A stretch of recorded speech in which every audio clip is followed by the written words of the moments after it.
Let's start with the conclusion, because the outcome is already visible. The operation in Venezuela did not stop sanctioned oil from flowing. It did not reduce China's access to cheap crude, and it did not strengthen U.S. leverage in the global energy market. It simply changed who benefited. Venezuelan oil didn't disappear from the system. Chinese buyers didn't walk away from sanctioned supply. Instead, they redirected. They shifted from Venezuela to Iran. And in doing so, they exposed the core weakness of sanctions-based strategy in a globalized market. Markets don't respond to pressure the way governments expect. They respond to incentives. That's the real story here. While the headlines focused on arrests, blockades, and enforcement, the oil market did what it always does. It adapted. Demand stayed exactly the same. Refineries still needed heavy crude. Infrastructure projects still needed asphalt. Margins still mattered. So when Venezuelan supply became riskier and harder to access, buyers didn't stop. They switched. For years, Venezuela had been a key supplier of discounted heavy crude to China's independent refiners. The oil was cheap, well suited for their needs, and delivered despite sanctions through complex shipping networks. In 2025, China was importing close to 400,000 barrels per day of Venezuelan crude. Not dominant, but strategically useful. When pressure increased, tanker seizures rose, and loadings to Asia stopped. Chinese buyers faced a choice. Not a political choice, an economic one. Pay more for unsanctioned oil, or find another discounted source with similar characteristics. They chose the obvious option. Iranian heavy crude offered the same type of oil at similar discounts, with more reliable delivery under current conditions. So flows shifted. Venezuelan barrels dropped out. Iranian barrels filled the gap. The price logic stayed intact. This is the sanctions paradox. Pressure didn't eliminate the trade. It rerouted it. And the rerouting mattered more than the arrest. Because when sanctions briefly eased on Venezuela in late 2023, something revealing happened. Venezuelan crude became more expensive. The discount narrowed.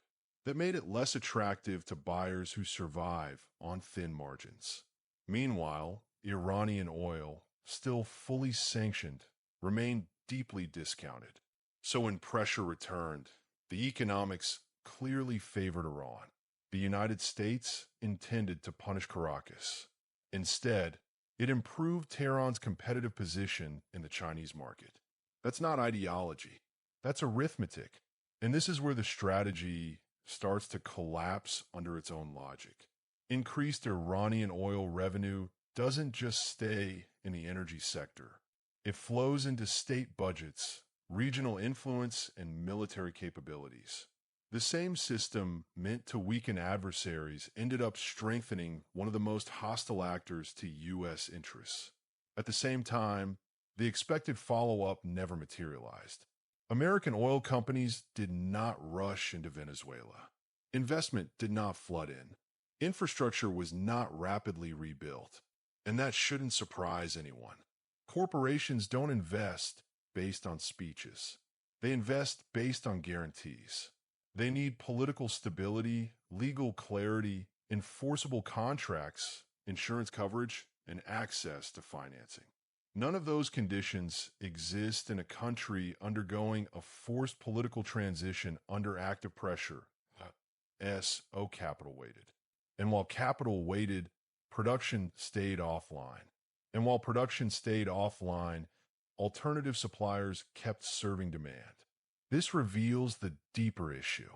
The strategy was built on a 20th century assumption.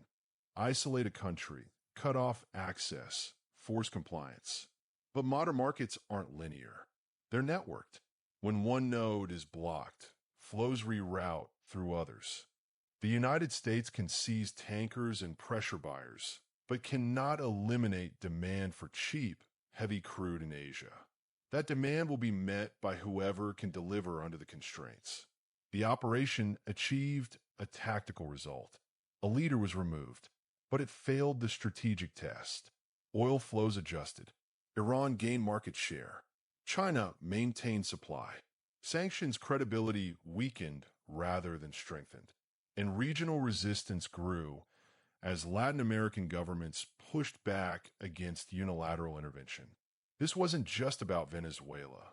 It became a test case for whether economic pressure still reshapes markets or merely accelerates the creation of alternatives.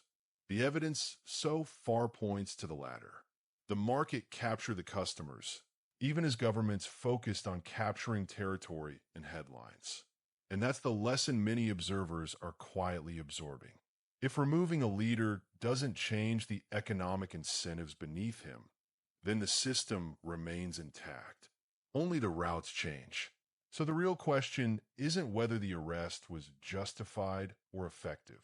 The real question is this: if markets adapt faster than enforcement and demand survives pressure intact, what does economic power actually mean going forward? Because whatever the answer is, it's no longer as simple as cutting someone off and expecting the system to comply. That's what comes next.